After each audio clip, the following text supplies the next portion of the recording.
Hello guys, magandang araw. Magluluto po ako ngayon ng aking version ng pork adobo na may oyster sauce. Ito kasi yung adobo na gusto ng mga anak ko kaya ito ang naisip kong lutuin ngayon.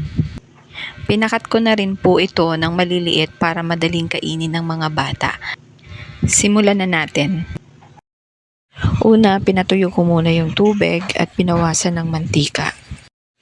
Halu-haluin lang siya hanggang sa lumabas yung mantika niya.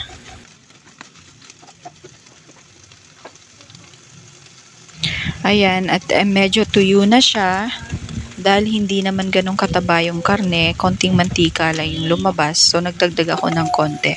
Pagkatapos niyan, ginisa ko na yung sibuyas at saka bawang.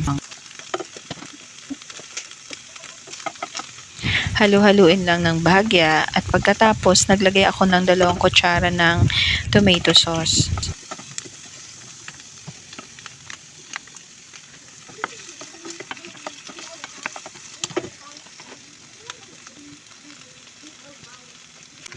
Naglagay na rin ako ng 1 kutsara ng dark soy sauce at konting tubig. Halu-haluin lang siya and then lagyan mo na rin ng black pepper at saka oyster sauce, siguro mga 2 kutsara ng oyster sauce.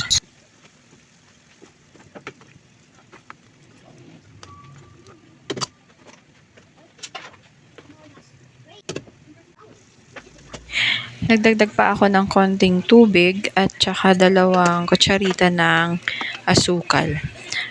At pagkatapos niyan haluin, takpan at antayin na lumambot ang karne.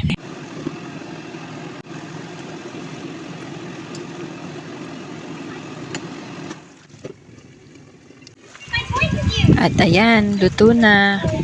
Kain tayo.